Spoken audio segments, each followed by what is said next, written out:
پیشرفت و ترقیات و فتح و نصرت ملت تاجیک ملت فرهنگی حمایت مردم و ثبات مهمترین امکانات در 4 فصل سال برای سیر و سیاحت، صنعتی و کشاورزی و آزمون‌های جمهوریوی، راهنمای جامعه آینده خانه باد امید وطن تاجیکان محبوب دنیا. ما تاجیکستانی آزاد و صاحب اختیار.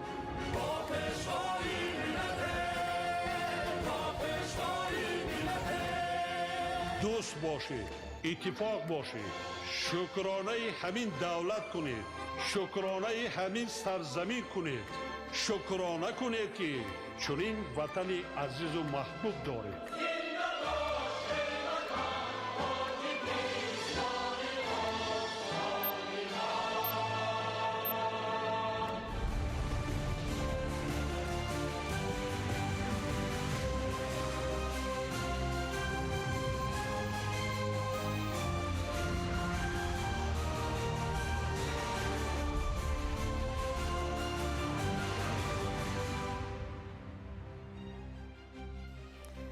ассалому алайкум нандагони азиз. нашри муфассали барномаи иттилоотии ахборро мустақиман манзуратон менамоем. таваҷҷӯҳ намоед ба сархати хабарҳо. бо эҳсоси баланди масъулияти умед мардуми мо роҳи рушди устувор, пешрафти иқтисодӣ ва ободсозии ватанро бо қадамҳои устувор идома медиҳанд. корҳои бунёдгарӣ дар ҳар гӯшаи меҳан. дастрасии устувор ба нерӯи барқ сатҳи зиндагии мардумро боло бурда имкониятҳои иҷтимоиро васеъ мегардонад. ҳар киловатт нерӯи истеҳсолшуда қадаме дар роҳи пешрафт ва тавоноии ҷомеа. кишоварзӣ решаи амнияти озуқаворӣ ва зиндагии устувор аст. аз замини корам то дастурхони мардум ҳар қадам заҳмати деҳқонро дар бар мегирад. чородорӣ пешрафта, иқтисодиёти қавӣ, маҳсулоти фаровон ва рӯзгори ободи мардум. таваҷҷӯҳ ба ин бахш аз гузашта дида бештар мегардад. шарҳи ин ва дигар хабарҳо дар нашри муфассали барномаи иттилоотии ахбор.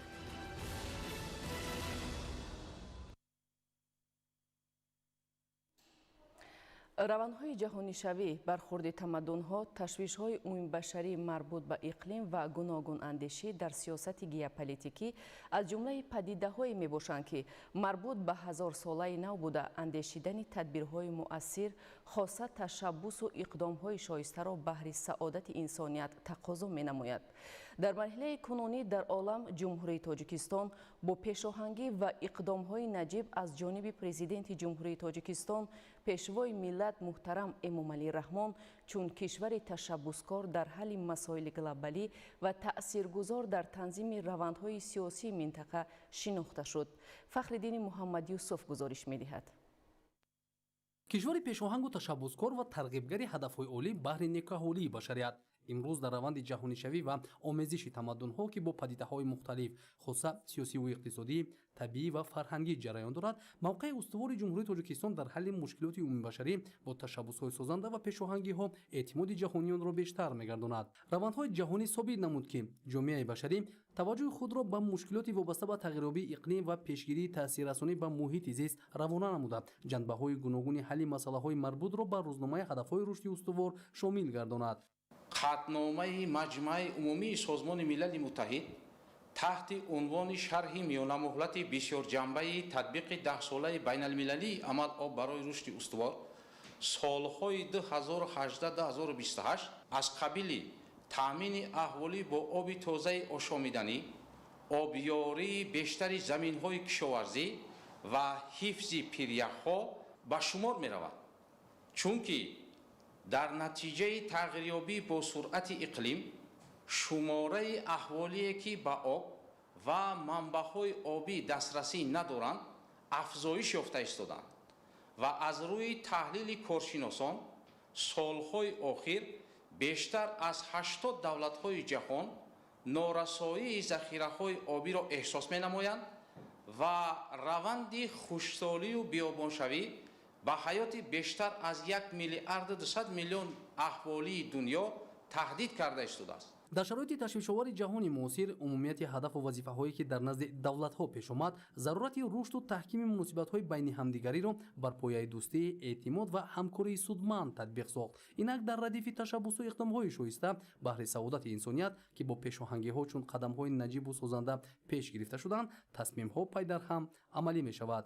беҳуда нест ки имрӯз ҷомеаи ҷаҳонӣ тоҷикистонро ҳамчун кишвари ташаббускор дар самти самаранок истифодабарии захираҳои обӣ эътироф менамоянд ва ташаббусҳои байналмилалии пешвои муаззами миллат президенти ҷумҳурии тоҷикистон муҳтарам эмомалӣ раҳмонро чун дурнамои нави фаъолият дар ҳамаи соҳаҳо эътироф менамоянд. таконбахшӣ ба амалҳо ва шарикии устувор ин ҳадаф пайваста аз ҷониби ҷумҳурии тоҷикистон дар заминаи узвият дар созмону ташкилотҳо бо таҳкими ҳарчи бештар сурат гирифта ба ҳифзи захираҳои табиӣ ва бо андешидани тадбирҳои муассир баҳри коҳиши таъсиррасонӣ бар раванди тағйирёбии иқлим мусоидат хоҳад кард.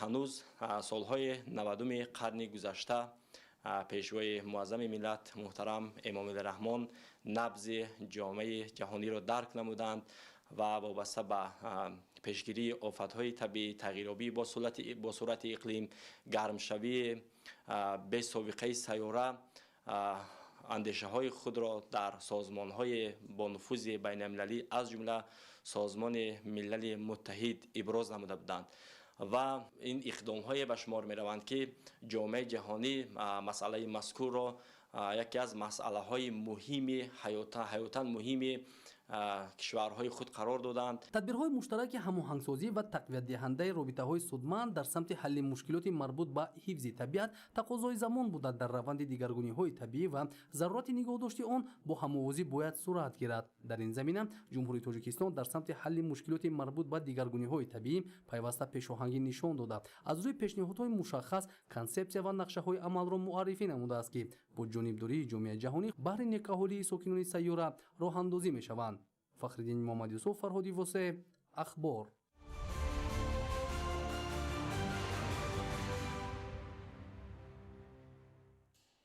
рушди бонизом ва фаъолияти соҳаҳои хоҷагии халқи мамлакат аз ҷумла раванди саноатикунонӣ бо сурати кишвар аз соҳаи энергетика вобастагии калон дорад. таъмини тамоми соҳаҳо ва сокинони кишвар бо нерӯи барқӣ аз лиҳози экологӣ тоза яке аз ҳадафҳои асосии ҳукумати ҷумҳурии тоҷикистон ба ҳисоб меравад. дар замони соҳиб истиқлолӣ аз ҷониби ҳукумати кишвар барои таъмиру навсозии низоми энергетикии кишвар маблағҳои муайян равона карда шудааст. дар 10 соли охир ба соҳаи энергетикаи кишвар ба маблағи беш аз 60 миллиард сомонӣ сармоягузорӣ шудааст ки дар натиҷа иқтидорҳои истеҳсолии нерӯи барқ дар ҳаҷми 1017 мегаватт афзоиш ёфт. танҳо аз ҳисоби таҷдиду навсозии нерӯгоҳҳои амалкунанда иқтидорҳои истеҳсолӣ 200 мегаватт зиёд гардиданд. ин ва дигар нишондиҳандаҳои соҳаи энергетика бо маром рушд мекунад. барои расидан ба яке аз ҳадафҳои стратегӣ расидан ба истиқлоли энергетикӣ мусоидат мекунад. тоҷикистон дорои захираҳои бузурги гидроэнергетикии минтақа ва ҷаҳон ба ҳисоб меравад ва барои истифодаи самараноки захираҳои мавҷуда таҷдиду барқарорсозӣ ва сохтмони иншооти соҳаи энергетика бо суръат идома дошта иқтидори нерӯгоҳҳои мавҷуда барқарор мешаванду иқтидорҳои нав мавриди истифода қарор мегиранд. аз ҷумла соли 2025 корҳои таҷдиду навсозии нерӯгоҳи барқии обии қайроқум ба маблағи 1.8 миллиард сомонӣ пурра анҷом дода шуда иқтидори истеҳсолии он аз 114 мегаватт ба 174 мегаватт яъне 60 мегаватт зиёд карда шуд. дар баробари афзоиши иқтидорҳои истеҳсолӣ як қатор лоиҳаҳои муҳими дигар аз ҷумла бунёди зеристгоҳҳои нави барқӣ ва хатҳои интиқоли барқ амалӣ карда шуданд. рушди соҳаи электроэнергетика аз рӯзҳои аввали ба даст овардани истиқлолияти давлатӣ дар маркази таваҷҷӯҳи ҳукумати мамлакат қарор дорад. бо дастгирии бевоситаи ҳукумати мамлакат хоса президенти ҷумҳурии тоҷикистон пешвои миллат муҳтарам эмомалӣ раҳмон дар даврони соҳиби истиқлолӣ барои рушди инфраструктураи энергетикии кишвар як қатор лоиҳаҳои бузурги сармоягузории давлатӣ амалӣ гардиданд. дар ин давра ҳаҷми истеҳсоли нерӯи барқ дар кишвар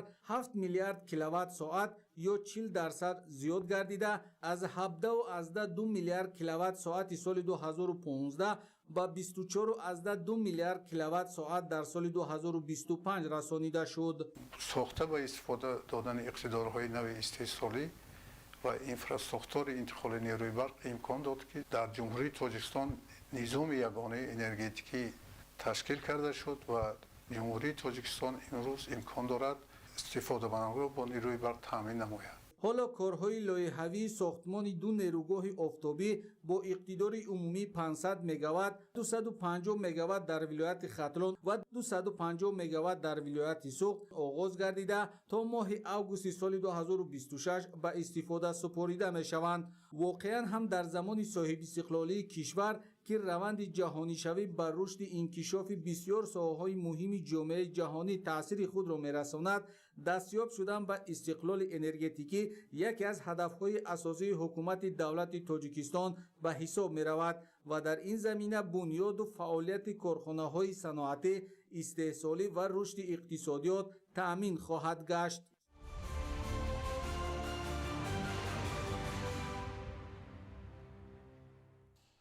президенти ҷумҳурии тоҷикистон муҳтарам эмомалӣ раҳмон дар паёми навбатӣ ба маҷлиси олӣ бо далелҳои возеҳ таъкид намуданд ки агар дар ҷомеа ваҳдату ҳамдигарфаҳмӣ сулҳу суботи устувор ва эҳтиром ба қонун вуҷуд надошта бошад, ҳеҷ як барнома ва нақша амалӣ нахоҳад шуд.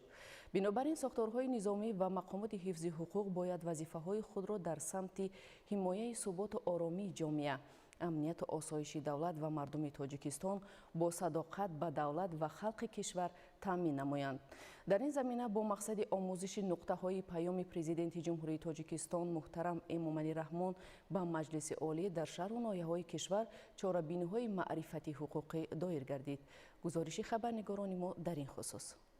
имрӯз бо ташаббуси суди шаҳри душанбе бо мақсади омӯзиш ва шарҳу тавзеъи паёми президенти ҷумҳурии тоҷикистон муҳтарам эмомалӣ раҳмон ба маҷлиси олӣ ҷамъомади тантанавӣ доир шуд ки дар он масъулини мақомоти суди шаҳр ва ноҳияҳои он, намояндагони мақомоти иҷроияи ҳокимияти давлатии шаҳр ва кумитаи иҷроияи ҳизби халқии демократии тоҷикистон дар шаҳри душанбе иштирок ва суханронӣ намуданд. таъкид гардид ки таъмин будани амнияти ҷомеа, суботи сиёсӣ, сулҳу ваҳдат ва волоияти қонун кафолати рушди устувори иқтисодиву иҷтимоӣ ва баланд гардидани сатҳу сифати зиндагии мардуми кишвар мебошад. ба таъкиди иштирокдорон, паёми президенти ҷумҳурии тоҷикистон муҳтарам эмомалӣ раҳмон ба маҷлиси олӣ фарогири ҳама самтҳои сиёсати дохилӣ ва хориҷии мамлакат буда, ҳар самт ва ҳадафи дарҷ гардида ба рушди давлат равона шудааст. аз ин рӯ омӯзиш, таҳлил ва татбиқи мақсадҳои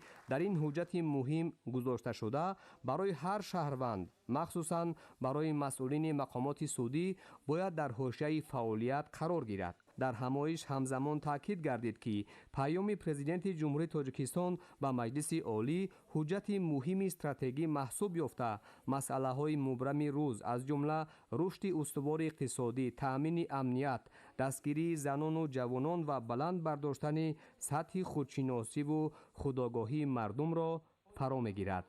паём раҳнамои зан дар ҷомеа таҳти ҳамин унвон дар вазорати корҳои дохилӣ ҳамоиши илмӣ доир шуд. зимни баргузории чорабинӣ иброз гардид ки нақши бонувону занон ва духтарони бонангу номуси ватан дар ҳамаи соҳаҳои ҳаёти давлат ва ҷомеа ба хотири бунёди ояндаи ободу осудаи кишварамон назаррас мебошад. дар мақомоти корҳои дохилӣ низ саҳми занон дар ошкору пешгирии ҷинояткорӣ ва ҳифзи тартиботи ҷамъиятиву таъмини амнияти бехатарии шаҳрвандон назаррас буда, онҳо дар вазифаҳои масъулиятноки роҳбарикунанда бо сарбаландона адои хизмат менамоянд. дар идомаи ҳамоиш таъкид карда шуд ки дар мақомоти корҳои дохилӣ 1600 нафар занон фаъолият мекунанд ки аз ин 80 нафарашон ба вазифаи роҳбарикунанда адои вазифа менамоянд. бо унвон баҳри ба эҷро расонидани вазифаҳои дар назди милисия гузошташуда, таъмини амнияти шаҳрвандон, ҳифзи тартиботи ҷамъиятӣ ва коргузорӣ, хизмати софдилона намуда, дар пешгирии ҳама намуди ҷинояту ҷинояткорӣ саҳми босазо мегузоранд. дар воқеъ, занону бонувони тоҷик дастури ҳидоятҳои пешвои миллат президенти ҷумҳурии тоҷикистон муҳтарам эмомалӣ раҳмонро сармашқи кори худ намуда барои ҳифзи ҳуқуқу озодиҳои шаҳрвандон ва пешрафти ватани азизамон фаъолияти босамар доранд. در زمینه عملی سازی هدفهای ملی، تامین امنیت دولتی و حفظ ثبات سیاسی که اساسگذار صلح و وحدت ملی پیشوای معظم ملت پرزیدنت جمهوری تاجیکستان محترم امامعلی رحمان در پیام با مجلس عالی با هدفهای پیشگیری خرافات پرستی، افراطگرایی و دیگر پدیده‌های خلل‌دار کننده ترتیبات و آرامی در نزد مقامات حفظ حقوق وظیفه‌گذاری نمودند. از جانب مسئولین ریاست وزارت کارهای داخلی در ولایت ختلان برگزاری صحبت و واخوری چاره‌بینی‌های معرفتی حقوقی و فهماندهی با اهالی براه مانده شده ایستاده است. با مقصد شهر و توزیع و دیگر نقطه‌های پیام و سازمان دادن گروه‌های کاری در شهر کلوب ملاقات کاری برگزار گردید که در آن نمایندگان ساختارها در تربیت حقوق جامعه مسئول، رئیسان جماعت‌ها، کمیته محله‌ها، وکیلان، دانشجویان و آموزگاران دانشگاه‌ها و کالج‌ها اشتراک نمودند. اعلان گردیدن سال 2026 سال وسعت دادن کارهای آبادانی و سازندگی و تقویت و تحکیم خودشناسی و خودآگاهی ملی با مقصد از بین بردن پدیده‌های خلل‌دار کننده ترتیبات و آرامی جامعه و امنیت ملی، پیشگیری نمودن جنایتکاری بین جوانان و تربیت آنها در روحیه و تندرستی و افتخار ملی، همچنین جهتی در عمل تطبیق نمودن طلبات‌های قانون جمهوری تاجیکستان درباره تربیت و تندرستی شهروندان از جانب ملیسیای ختلان مجموعه چاره‌بینی‌های معرفتی حقوقی برگزار گردیده ایستاده است که هدف از عملی شوی چاره‌بینی‌های معرفتی حقوقی این پیشگیری افراطگرایی، مبارزه بر ضد تحمیل فرهنگ بیگانه و تفکر غیر ملی، همزمان مفکوره سازی ملی که یکی از عامل‌های نگهداری سالمی خانواده و جامعه دانسته می شود عبارت است. چنان ابراز گردید حفظ ارزش‌های ملی و فرهنگی، وحدت و ثبات جامعه از دانش و معرفت و مدنیت و ملکه هر یک ساکن شهر وابستگی کلان دارد.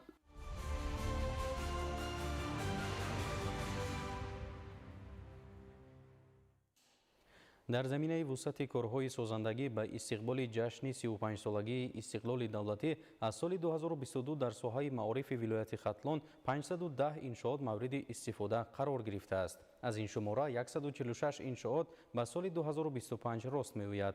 با روحیه سازندگی و ادامه کارهای ساختمانی در دیگر انشاءات بنیادشونده جشنی ساحه معارف ولایت ختلان کارهای ساختمانی با مرام ادامه دارند. همکاران ما گزارش می‌دهند. در دایره آمادگی به استقبال سزاوار 35 سالگی استقلال دولتی و اعلام گردیدن سال 2026 همچون سالی وسعت دادن کارهای آبادانی و سازندگی و تقویت و تحکیم خودشناسی و خودآگاهی ملی در ولایت ختلان تدبیرهای آبادانی و سازندگی بخصوص در سمت بنیاد و از نوسازی مؤسسه های ساحه معارف با مرام ادامه دارد. این اقدام ها در فراهم آوردن شرایط معاصر تعلیم و تربیت نسل نورس نقشی مؤثر گذاشته ایستادند. طبق اطلاع مسئولین ریاست معارف ولایت ختلان تنها در سال 2025 در شهر و ناحیه های ولایت 1242 صنفخانه نو برای 62100 جای نشست در دو بست به استفاده داده شده است.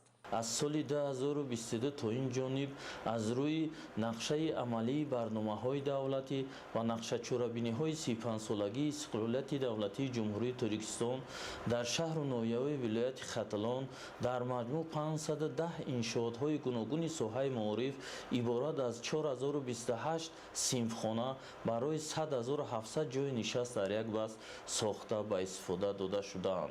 146 انشاءاتش در دوام سال 2025 برای 31050 جای نشست در یک بست ساخته شدند. قابل ذکر است که در عملی گردیدن این اقدام‌های سازنده سهم ساکنان وطن دوست، صاحبکاران محلی و شخصان سخاوت پیشه نظررس میباشد.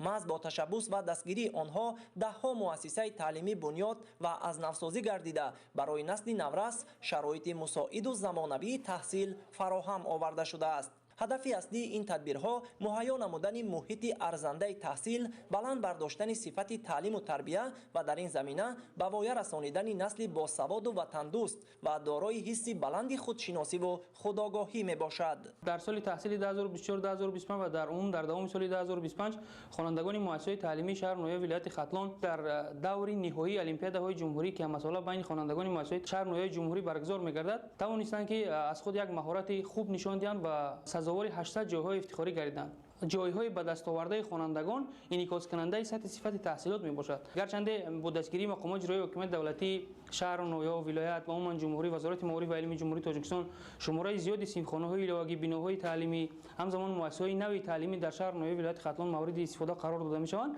ولی در سمت با استفاده دادن مؤسسه‌های تعلیمی سهمی پدر و مادران، صاحبکاران، شخصان سخاوت پیشه خیلی زیاد است. ادامه چنین کارهای آبادانی و سازندگی در ساحه معارف بازگوی سیاست معارف پرورانه دولت بوده، زمینه استواری رشد آینده کشور و پیشرفت جامعه معاصر تاجیکان را فراهم می‌آورد. در دور نهایی آزمون فروغ صوبی دانایی کتاب است، داوطلبان ولایت ختلان با به دست آوردن 28 جای نمایان از آن جمله 2 شاهجایزه توانستند که در سطح جمهوری مقام اول را کسب نمایند.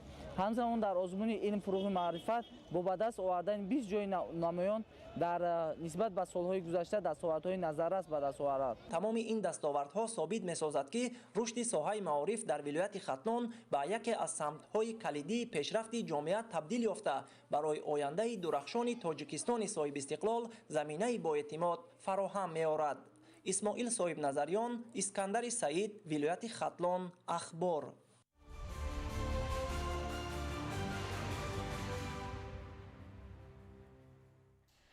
در شهر پنجکه نیز به استقبال جشن 35 سالگی استقلال دولتی بنیاد و نوسازی مؤسسه‌های تندرستی وسعت یافته تنها در این دوره 7 مرکز و بنگاه نوی سلامتی بنیاد گردیده، ده‌ها انشاءات ساحه با تجهیزات معاصر طبی تامین شدند.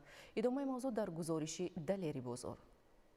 در دهه کبوتسنگ جماعت دیوتی خلیفه حسن شهر پنجکند مرکز نوی سلامتی بعد تعمیر کلی با استفاده داده شد که قدم مهم در راه بهتر نمودن سطح خدمت رسانی طبی به اهالی دهات به حساب می رود. مرکز سلامتی در دایره لایحه انکشاف بروقتی کودکان برای گسترش سرمایه انسانی در تاجیکستان با همکاری حکومت جمهوری تاجیکستان با شریکان رشد بنیاد گردیده با دستگاه و تجهیزات معاصر طبی مجهز شده است. ساخته شدن چنین مؤسسات دلیل روشنی آن است که سالمی اهالی و رشد ساحه تندرستی در محور سیاست اجتماعی دولت قرار دارد. این روند در دایره استراتژی و برنامه‌های دولتی از جمله استراتژی حفظ سالمی اهالی جمهوری تاجیکستان برای دوره تا سال 2030 پیگیرانه عملی می‌گردد. مرکز سلامتی از 6 حجره و قبولگاه عبارت بوده. در آن تحلیلگاه، حجره سوزنگذرانی و حجره دکتر طب اویلوی فعالیت می‌نمایند. با استفاده دادن انشاءات 11 نفر با جای کار دائمی تامین گردیدند که این به بهتر شدن وضع اجتماعی اهالی نیز مساعدت می‌کند. با مورد استفاده قرار گرفتن مرکز سلامتی ساکنان دهه کبوتسنگ و محله‌های همسایه من بعد می‌توانند به رفتن به مرکز شهر در محل زیست خود از خدمت رسانی‌های اولیه طبی برخوردار شوند. گفتم به مورد است که در دایره نقشه چرابین‌ها بخشیده به 35 سالگی استقلال دولتی جمهوری تاجیکستان در شهر پنجکند 7 مرکز سلامتی نو بنیاد گردیده، 3 مرکز از تعمیر کلی برآورده شدند و در مجموع 27 مرکز و بنگاه سلامتی تعمیر و تجدید گردیدند. همه آنها با دستگاه و تجهیزات معاصر طبی تامین شدند. این تدبیرها بازگوی توجه پیوسته دولت به بهداشت ساحه تندرستی، رشد انفراستراکچور اجتماعی و تحکیم سرمایه انسانی میباشند.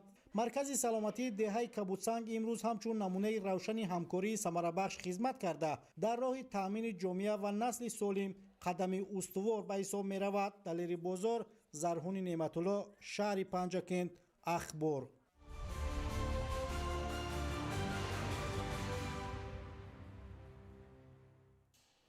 در دایره سیاست دولتی رشد انفراستراکچور راه و نقلیات و طبق نقشه فعالیت مؤسسه دولتی نگهداری راههای اتومبیلگرد ناحیه عینی در سالهای 2025-2026 در قطعه راه اهمیت منطقوی داشته عینی کوهستان مسچو کارهای تعمیر جاری به راه مانده شدند.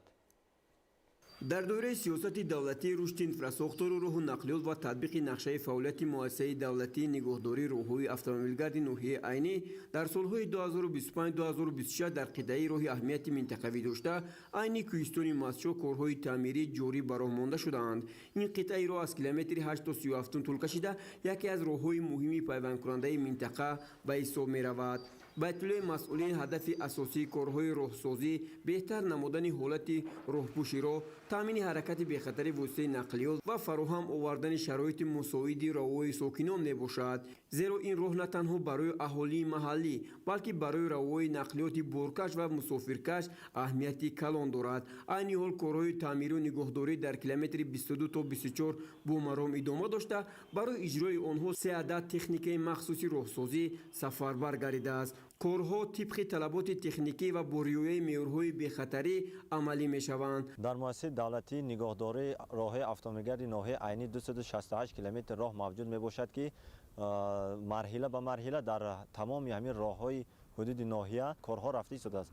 امروز در راه عینی کوهستان مچا کارها طبق نقشه تصحیح گردیده رفته شده است. مسئولین ساحه تاکید میکنند که کارهای تعمیری جاری طبق نقشه ادامه یافته، پس از انجام آنها سطح و صفت راه با مراتب بهتر گردیده به خطر حرکت نقلیات تامین خواهد شد. این تدبیرها در مجموع بر رشد اقتصادی و اجتماعی منطقه و آسان گردیدن زندگی ساکنان مساعدت مینمایند.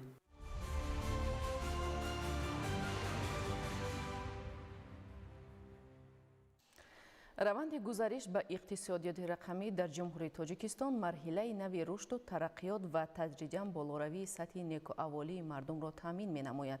در این سمت در شهر و ناحیه‌های منطقه کلاب تدبیرهای ضروری تطبیق می‌گردند. تفصیلات بیشتر در گزارش نوبتی.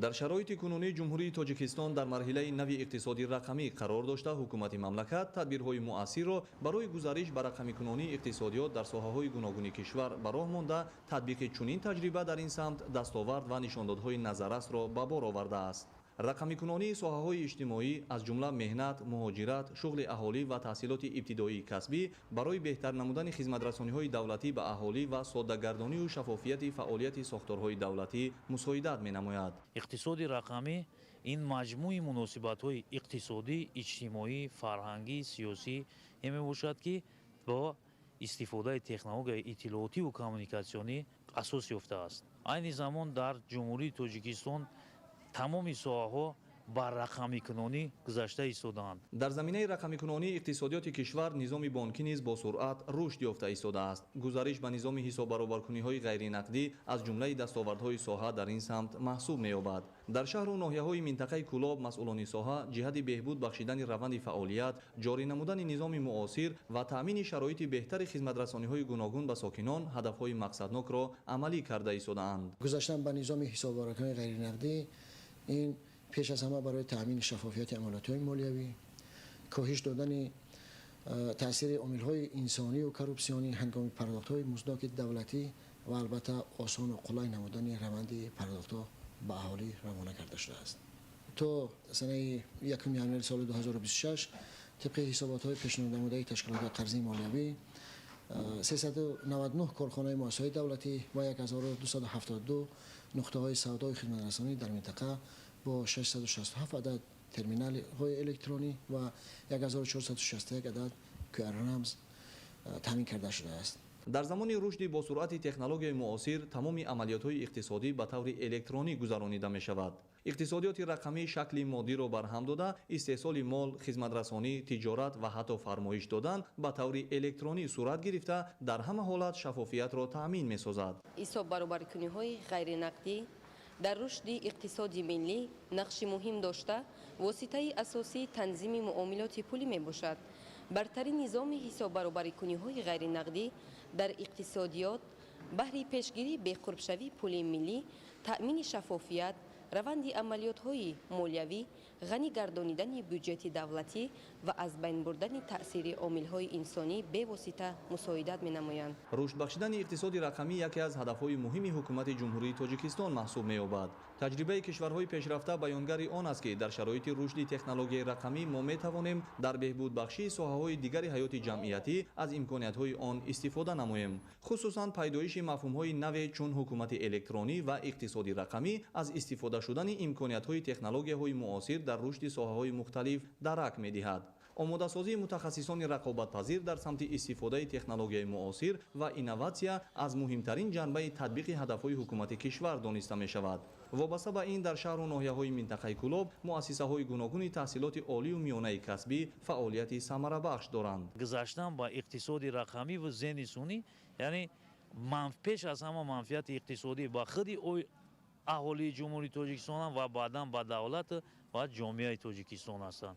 анаму яке аз ҷой доштани зени сунӣ, истифодаи зени сунӣ дар соҳаи энергетика, ин ба системаи билингӣ гузаштани энергетикаи Тоҷикистон мебошад, ки дар паём бо таҳлилҳои амиқ пешвои муаззами миллат ироа намуданд.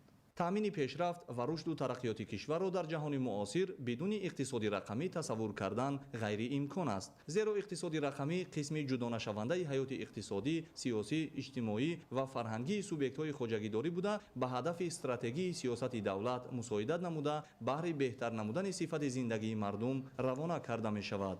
олим носирзода, хуршеди нодирхон, минтақаи Кӯлоб, ахбор.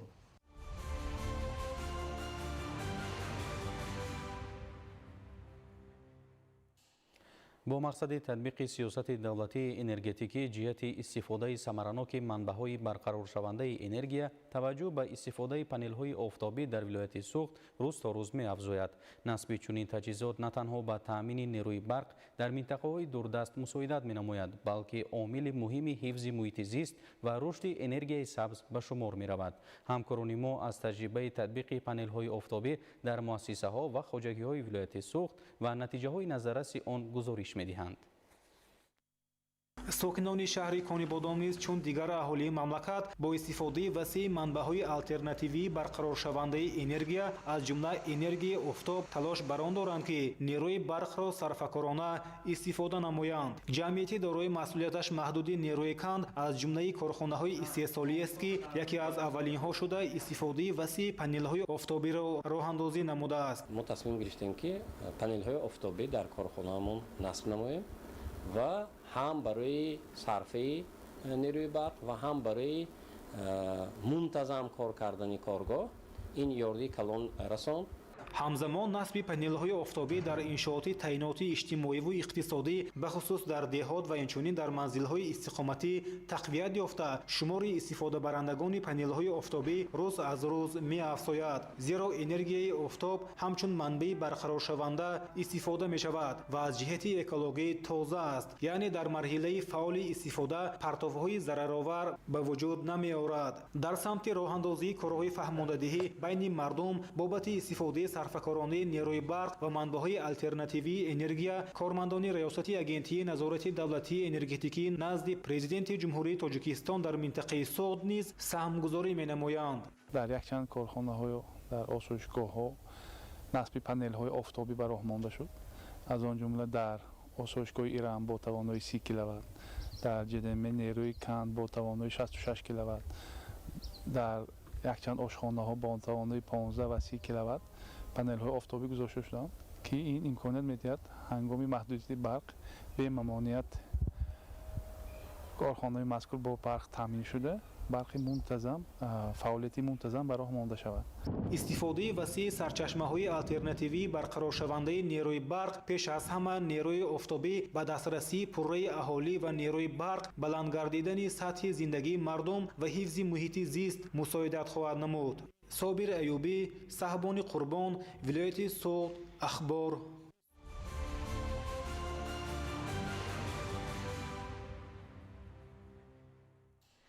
рушди устувори кишоварзӣ дар шароити тағйирёбии иқлим омили калидии таъмини амнияти озуқавории кишвар ба ҳисоб меравад. ба таъкиди олимон, татбиқи технологияҳои муосир ва истифодаи самараноки дастовардҳои илм дар амал имкон медиҳад ки истеҳсолоти кишоварзӣ устувор ва рақобатпазир гардад. шарҳи мавзӯъ дар таҳияи ҳамкоронамон. дар шароити тағйирёбии иқлим таъмин намудани рушди устувори соҳаҳои мухталифи кишоварзӣ мавриди таваҷҷӯҳи ҳукумати кишвар қарор дорад. тибқи таҳлил ва хулосаи олимону коршиносон, солҳои охир баланд шудани ҳарорат, кам гардидани захираҳои об ва афзоиши дигар падидаҳои табиӣ ба истеҳсолоти кишоварзӣ таъсири ҷиддӣ расонида истодааст. аз ин рӯ яке аз омилҳои муҳим дар ин самт мутобиқшавӣ ба он унвон мешавад. تغییریابی اقلیم این پرابلم گلوبالی عمومی جهانی است که تغییریابی اقلیم سیاره البته به همین ضرورت‌ها تاثیر کرده است. هم ضرورت‌های غله‌دانگی، هم میوگی، سبزیجاتی و دیگر حیوانات و انسان. لیکن باید گفت که در ساحه باغپروری باید ما در آینده اون درخت‌های میوه دهنده هم وطنی و هم اینترودوس شده از بیرون وارد شده انتخاب نماییم که با خشکی طاقت‌آور باشند، با گرمی تاب‌آور باشند، آنها قابلیت پروری ریشه دوانی گرفتن نمی طبیعی را داشته باشند. در زمینه نقشه چاره‌بینی‌های حکومت جمهوری تاجیکستان با مقصد باز هم بلند برداشتن سطح دانش و آگاهی کشاورزان از جانب وزارت کشاورزی و اکادمیای علم‌های کشاورزی تاجیکستان با جلب عالمان و متخصصان در شهر و ناحیه‌های کشور تدبیرهای لازمه راه‌اندازی گردیده ایستادند. در همایش و مشورت‌های ساحوی مسئله‌های جاری نمودن تکنولوژی‌های معاصر پرورش زراعت کشاورزی مخصوصاً در فصل‌های زمستان و بهار، استفاده نوع‌های به شرایط اقلیم مطابق، آبیاری صرفه‌کارانه، کارکرد درست زمین و استفاده نوری‌های ارگانیکی که به مطابق شوی بر روندهای تغییریابی اقلیم و به دست آوردن حاصل فراوان و خوش‌صفت محصولات گوناگون مساعدت می‌کند، مورد آموزش و بررسی قرار گرفتند. بعد از دادن غذای شک در آوردن و زهر پاشیدن کارکرد بین قطارها هست. در باغ‌های جوان بین قطارها تا 20-25 سانتی متر شدگار کردن نرم کردن در کار است که زمین کاوک شود، غذا گیرد، هوارس باشد، بارشات طبیعی جمع شود، باران و برف دیگر در زمین‌های پر به حاصل درآمدگی ریشه چون که بین همدیگر نزدیک جذب شده جمع یا دیگر رسیدگی هستند در بلندی همگی 18 سانتی متر 20 سانتی متر نرم کردن در کار است. یعنی در همین چخوری باید نرم کنیم زمستان که برای هم نابود کردن حشرات و هم علف‌های بیگانه و هم نرم هوارسی درختان. در شب‌های سرد حرارت از 0 پس بوده یک خواب مانده نکار. بغیر از آن اگر یک خواب مانده نشد آبمانی ذخیره‌ای گذرانده نکار. هم آبمانی ذخیره‌ای هم یک خوابمانی درخت را کرخ میکند. این کرخ کردن یعنی حرارت خاک را پس کردن امکان میده است که درخت‌ها کرختر باشند، زمستان گذرانشان خوب شود، دوره گلکنیشان هم قفا رود. با نظر متخصصان ساحه در چنین شرایط پیش گرفتن راه‌های منفعت آور رشد ساحه، استفاده از ذخیره و امکانیت‌های موجوده و مطابق شدن با روندهای اقلیم امکان می‌دهد که حاصل فراوان محصولات کشاورزی به دست آورده شود. در این سمت همکاری پیوسته زمین استفاده برندگان با عالمان و تطبیق دستاوردهای علم در استحصالات در مجموع برای رشد ساحه، تامین طلبات بازار استعمالی و تحکیم امنیت آذوقه‌واری کشور مساعدت می‌نماید.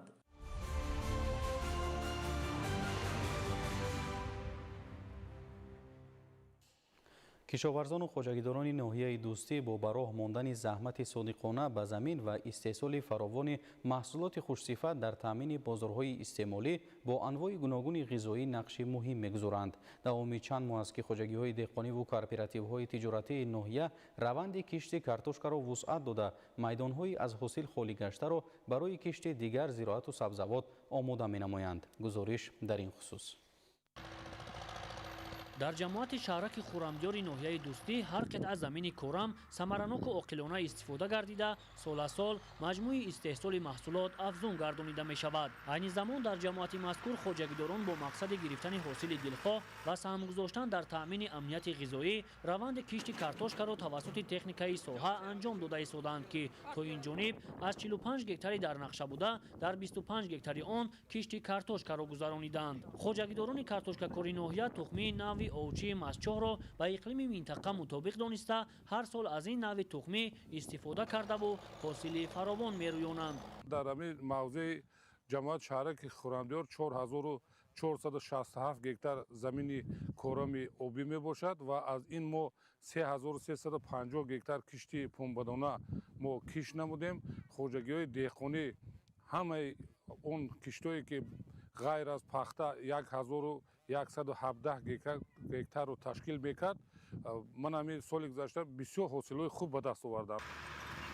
ба гуфтаи мутахассисони соҳаи кишоварзӣ шудгор намудани заминҳои аз ҳосил холӣ гашта тавассути техникаҳои тасмачарх омили фаровонии маҳсулот ва таъмини замин бо намӣ дониста шуда анҷоми чунин тадбирҳои кишоварзиро ба хоҷагидорон тавсия медиҳанд. айни ҳол майдони барои кишти зироати пахта пешбинишударо хоҷагидорон тахту ҳамвор ва шудгори хурсифат гузаронида истодаанд то аз он ҳосили дилхоҳ ба даст оранд.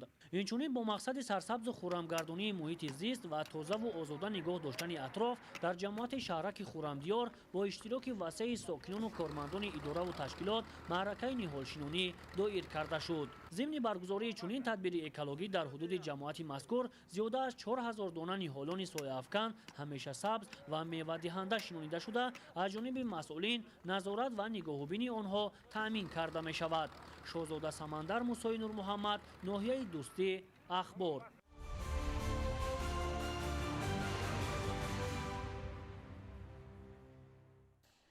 бо мақсади беҳтар намудани ҳолати мелиоративии заминҳо ва дастрасии сокинону хоҷагидорон ба оби полезӣ, каналҳои обрасон ва заҳбуру заҳкашҳои ҳудуди ҷамоати деҳоти истиқлоли ноҳияи Фархор тоза карда шуда истодааст. тадбири мазкур бо ҷалби сокинону соҳибкорони маҳаллӣ амалӣ гардида, масъулон ба мавсими нави обёрӣ омодагӣ ҳамаҷониба мегиранд. гузориш дар ин хусус. роҳандозӣ ва анҷоми амалҳои нек саҳмгузорӣ дар ободгардонидани гӯшҳое аз хислатҳои наҷиб ва анъанаи деринаи сокинони сарзамини қаламрави ҷумҳурии Тоҷикистон маҳсуб меёбад. дар ин замина бо ташаббуси мақомоти иҷроияи ҳокимияти давлатӣ, масъулони ҷамоати деҳоти истиқлол ва сокинони ватандӯсту шахсони эҳсонкори ноҳияи Фархор, канали обгузар ва заҳбуру заҳкашҳои ҳудуди ҷамоати деҳоти истиқлол аз қуму гили қабат ҷамъшуда тозаву васеъ карда шуда истодааст. бо мақсади ба ҳолати хуби мелиоративӣ дар овардани заминҳои корам ва барои кам кардани шӯрнокии замин бо дастгирии ҳукумати ноҳия ва ҷалби соҳибкорону сокинони ватандӯст ба масофаи 1 километр заҳбуру заҳкаши ҳудуди ҷамоат аз қуму лоиқа тоза карда шудааст.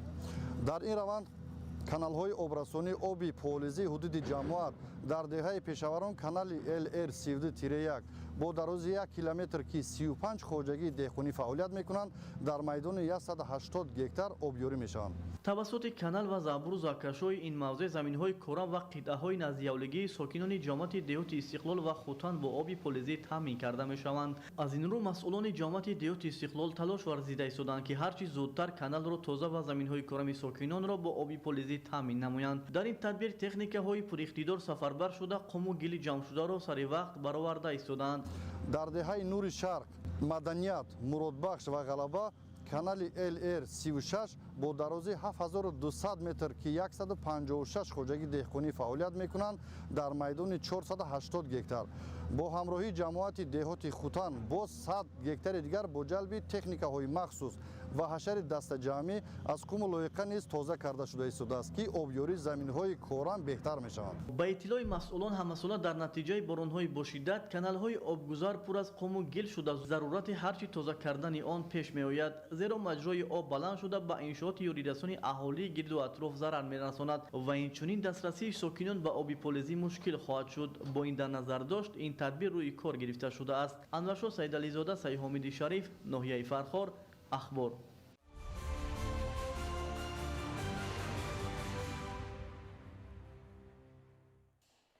дар ноҳияи Данғара зиёда аз 32 000 гектар замини кишшаванда мавҷуд аст. соли гузашта ҳаҷми маҷмӯи истеҳсоли маҳсулоти кишоварзӣ дар ноҳия ба 3 миллиарду 450 миллион сомонӣ расонида шуд ки нисбат ба соли қаблӣ 110.1% зиёд мебошад.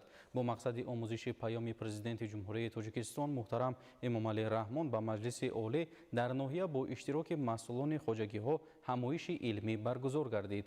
гузориш дар ин хусус. соҳаи кишоварзӣ яке аз бахшҳои муҳими иқтисоди миллии Тоҷикистон буда, таъмини амнияти озуқавории кишвар аз сатҳи рушди он вобастагӣ дорад. пешвои миллат муҳтарам Эмомалӣ Раҳмон зимни паёми навбатӣ ба Маҷлиси олӣ таъкид намуданд ки бо вуҷуди тағйирёбии иқлим соли 2025 суръати рушди соҳа ба 8.5% расида, сатҳи ҳифзи амнияти озуқаворӣ то 85% баланд бардошта шуд. бо мақсади шарҳу тавзеъи паём ва натиҷагирӣ аз дастовардҳои соҳа дар ноҳияи Данғара бо иштироки масъулини вилояту ноҳия ва роҳбарони хоҷагиҳо ҳамоиш баргузор гардид. зикр шуд ки соли гузашта ҳаҷми истеҳсоли маҳсулоти кишоварзӣ дар ноҳия ба 3 миллиарду 450 миллион сомонӣ расонида шуд ки нисбат ба соли қаблӣ 110.1% афзоиш мебошад. طبق معلومات عمری سال 2025 در ناحیه دنغره در میدان 36538 هکتار زمین کشت زراعت‌های گوناگون گذرانده شد. از این 25232 هکتار غله‌دانگی، 903 هکتار کارتوشکا، 1203 هکتار سبزیجات، 5215 هکتار پخته و باقی مانده پولیزی و زراعت‌های خوراکی چاروا میباشد. در ادامه تدبیرها در جماعت دهات لاهور و خوری دایر گردیده به خوجگیداران اوید به استفاده ثمرناک زمین‌های للمی، کشت سریوقتی و ذخیره محصولات توصیه‌های مفید داده شد.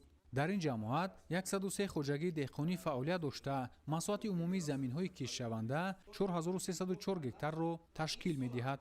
همزمان طبق نقشه چارابینی‌های مقامات اجرایی حکومت دولتی ناحیه در جماعت‌های شهرک و دهات یارمارکا فروش محصولات کشاورزی برگزار می‌گردد. یارمارکای نوبتی در دهه سبیستانی جماعت دهات سبیستان تشکیل شده، ساکنان محصولات را با نرخ‌های دسترس خریداری نمودند. تشکیل چنین تدبیرها با بهتر گردیدن تامینات اهالی، دستگیری کشاورزان و پیشرفت منبعدی ساحه کشاورزی ناحیه دنغره مساعدت می‌نماید.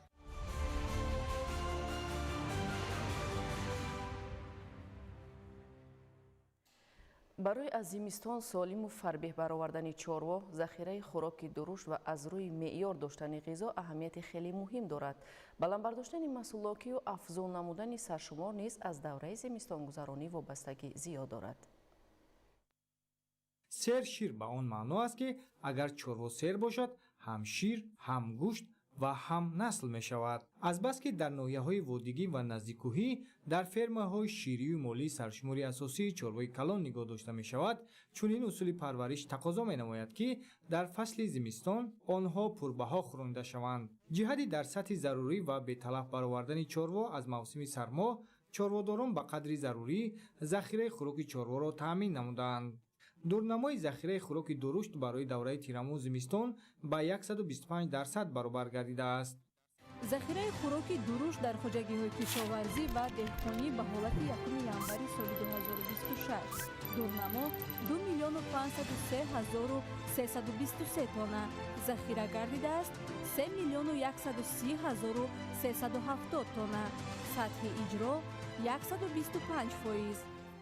рафти зимистонгузаронӣ дар хоҷагиҳои зудпарварӣ ба талаботҳо ҷавобгӯй буда баъзеи хӯроки чорво барои аз зимистон баровардани чорво дар хоҷагиҳои зудпарварӣ басанда мебошад. барои истеҳсоли 1 литр шир 0,6 воҳиди хӯрока идо карда шавад ба як сар муддагов ё барои истеҳсоли 1 килограмм гӯшт то 10 воҳиди хӯрока лозим мебошад ки ин захираҳо дар ҳама хоҷагиҳо басанда мебошад ва баъзеи мустаҳками хӯроки чорво таъмин карда шудааст. таъмини хӯроки серғизо дар фасли зимистон ва риояи технологияи дурусти хӯрокдиҳӣ вазнаафзунии чорворо беҳтар карда даромади иқтисодии хоҷагиҳоро бештар месозад. ба назари олимону мутахассисон омили аслие ки ба баланд бардоштани маҳсулнокии чорво мусоидат мекунад бо хӯрокҳои серғизо таъмин намудани чорво дар тамоми фасли сол хоса дар зимистон мебошад. таъмини чорво бо хӯрокҳои босифат дар ин давра имкон медиҳад ки насли солим ба даст оварда шавад. кишоварзон бо истифода аз имконият ба қадри зарурӣ захираи хӯроки ширадорро ҳам таъмин намуданд. тибқи нақша бояд ба ҳар сар чорвои шартӣ 27 сентнер воҳиди хӯрока бояд захира карда мешуд ки итминони комил дорем ки чорводорон дар ин давраи зимистонгузаронӣ чорворо бемушкилӣ аз зимистонгузаронӣ мебаронанд. мутахассисон зарур мешуморанд ки хоҷагидорон дар баробари технологияи ҷамъоварӣ, нигоҳдорӣ ба меъёри хӯронидани чорво дар зимистон аҳамияти бештар диҳанд. зеро аз рӯи меъёр хӯронидани чорво қобилияти такрористеҳсолкуниро беҳтар намуда имкон медиҳад ки касалиҳо пешгирӣ карда шаванд. андешидани чораҳои беҳдоштӣ, захираи кофии хӯрока ва дуруст хӯронидани чорво дар фасли сармо заминаи воқеии рушди соҳаро таъмин менамояд.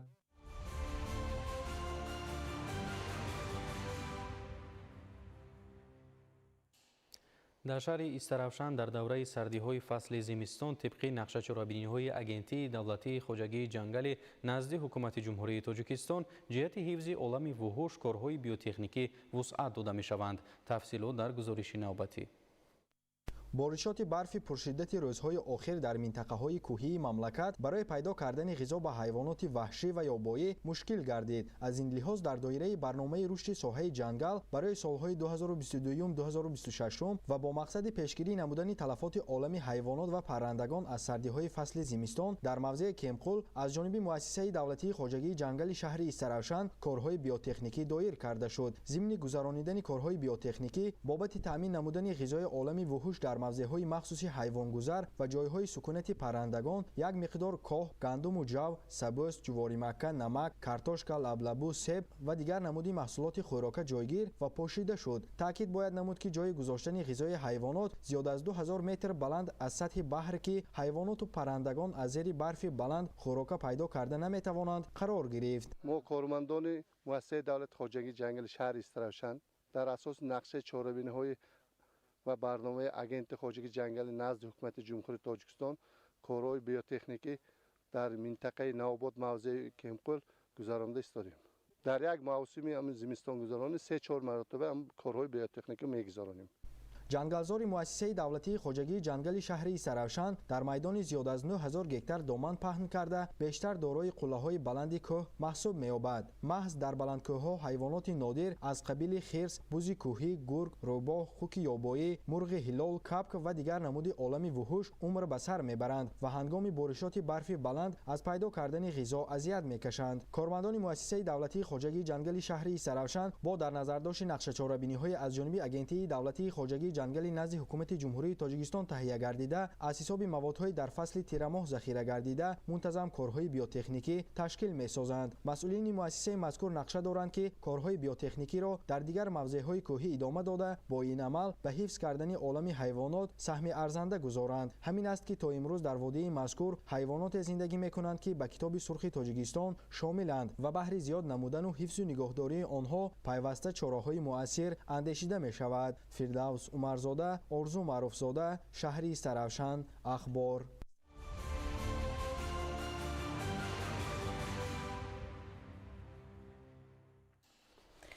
در شهر دوشنبه با مقصد تامین حرکت منتظم و بخطر واسطه‌های نقلیات بلندبرداشتن فرهنگ رانندگی و پیشگیری از تنبشوی در راه‌های اساسی تدبیرهای نظارتی از جانب ساختارهای دخلدار گذرانیده می شود.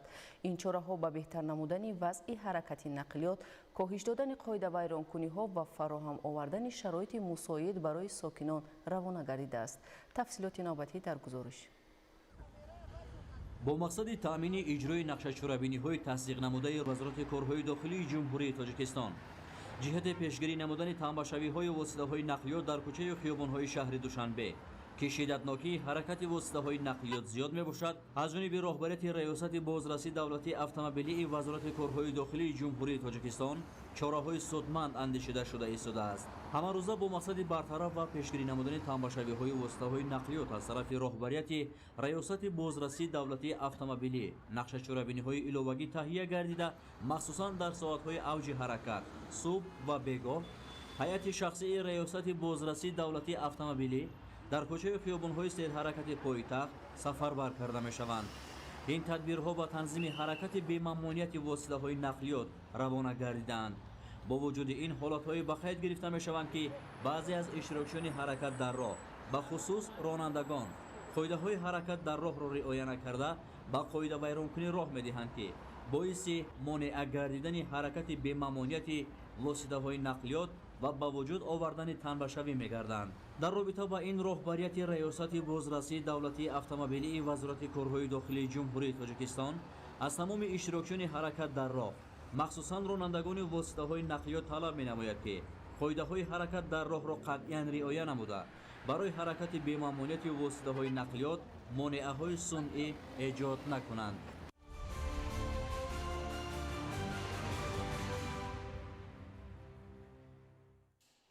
дар кишварҳои африқои ҷанубӣ бар асари офати табиӣ 100 нафар ба ҳалокат расид. Бар асари боридани барфи зиёд дар Канада 120 000 хонаҳои истиқоматӣ ва корхонаҳо бебарқ монданд. шарҳи ин ва дигар хабарҳо аз хориҷи кишвар дар гузориши навбатӣ. дабири кулли созмони милали муттаҳид Антонио Гутерриш афзалиятҳои созмони милали муттаҳидро барои соли 2026 эълон кард. ӯ бидуни зикри мушаххаси ягон кишвар раҳбарони ҷаҳонро барои поймолсозии меъёрҳои ҳуқуқи байналмилалӣ ва коҳиши кӯмакҳои башардӯстона мавриди танқид қарор дод. Гутерриш таъкид намуд ки вазифаи аввалин дараҷа таҳким бахшидани ваҳдат дар ҳоле ки нажодпарастӣ, ксенофобия ва таҳаммулнопазирии мазҳабӣ ҷомеаро ба чолиш даровардааст. Ба гуфтаи ӯ Созмони Милали Муттаҳид имсол ҳам барои қатъ кардани ҷангҳо дар минтақаҳои даргир талош мекунад ва кӯмак ба ҳавлии осебпазирро таъмин хоҳад кард. Салоҳиятҳои Гутерриш дар охири соли ҷорӣ ба анҷом мерасад, аммо ӯ изҳор дошт ки ҳар рӯзи боқимонда ба ҳалли масъалаҳои муҳим бахшида мешавад. бар асари тӯфони шадид ва боридани барфи зиёд дар Канада 120 000 хонаҳои истиқоматӣ ва корхонаҳо бебарқ монданд. дар зиёде аз минтақаҳои кишвар мактабҳо ва муассисаҳои давлатӣ тамоми рӯз баста шуданд. дар қисмати шарқӣ ва шимолии Нова тақрибан 15-20 сантиметр барф борида ба ҳаракати нақлиёт дар роҳҳои мошингард мушкилӣ эҷод намуд. бо вуҷуди ин баъзе парвозҳо дар фурудгоҳи байналмилалии Галифакс ба таъхир гузошта шуданд. дар кишварҳои африқои ҷанубӣ бар асари обхезии шадид 100 нафар ба ҳалокат расид. тибқи иттилои расонаҳо дар шаҳрҳои Мозамбик ва Зимбабве зарари офати табиӣ зиёдтар ба назар мерасад. сабаби ба амал омадани обхезӣ ин боронҳои пайдарпай ва зиёд шудани оби дарёҳо мебошад. қисми зиёди роҳҳои мошингард пурра хароб гардиданд. тибқи иттилои коршиносони соҳа васъи боду ҳаво то ҳафтаҳои оянда боқӣ мемонад.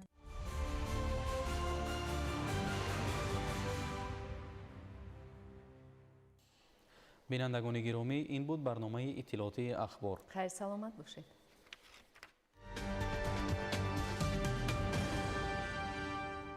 салом бинандагони гиромӣ, шуморо бо вазъи ҳавои мамлакат барои пагоҳ 21 январи соли 2026 шинос менамоем.